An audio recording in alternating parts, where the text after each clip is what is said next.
Hi, my name is David P Shapiro. I'm the owner and managing partner of the law office of David P Shapiro, located in San Diego, California, where my firm helps good people regain control of their future when charged with a crime. This video, I want to talk to you about what you need to know and how you should be acting if you have a juvenile court appearance. And this really applies to both the minor, the child, as well as the parents. And also, in addition to how to act, I'm going to talk to you a little bit about how you should dress. Well, let's start actually there. How you should dress for juvenile court in San Diego. If you have a suit and you're comfortable in a suit, wear a suit. If you have a shirt and tie and that you feel more comfortable there, wear a shirt and tie with slacks and dress shoes. If you don't, a shirt with a collar will suffice. Make sure you're trying to be as presentable as possible, as clean as possible. Obviously, if you're comfortable in a suit, go that route, understanding that not everyone can afford that, not everyone feels comfortable. We don't want you to come off as stiff. We don't want you to come off as super uncomfortable, but we also want you to come off as presentable, okay? If you have tattoos, that's fine, but if you have tattoos with derogatory sayings or curse words on them or things along those lines, particularly related to the alleged offense, you might want to cover those up. Just basic things to think about as it relates to your overall wardrobe. Have any questions, also ask your attorney.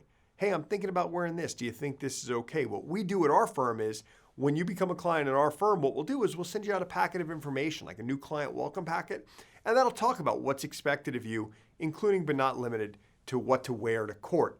Nothing different as it relates to juvenile court, very similar to adult court in that regard. Another similarity is how you should handle yourself as far as your emotions, as far as anything you're saying, as far as anything you're doing, and as far as any body mannerisms or reactions to how things are going, good, bad, or otherwise in court. Just like in adult court, whether it's mom, dad, or the minor, right? Understand that in many ways you're being judged. You're being judged by the judge, you're being judged by the district attorney, you're being judged by court staff, you're being judged by the bailiff. So it is important to treat that entire encounter as a job interview. And for the minor, it is very important to make sure your manners are in check, okay? You may not think that the district attorney or the judge or the court staff deserve your respect, but the reality is you better show them respect. Yes, Your Honor. I understand, Your Honor. Judge, I have a question for my attorney. May I please ask it?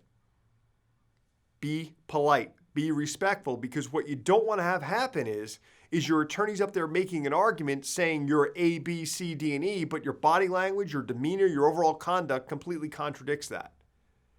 And also understand that from a judge's perspective, from a district attorney's perspective, from your own defense attorney's perspective, if you're acting a certain way, a bad way, an inappropriate way, an unprofessional way in court, it's only natural that a judge and a prosecutor is going to think, hey, how are they acting when they're not here?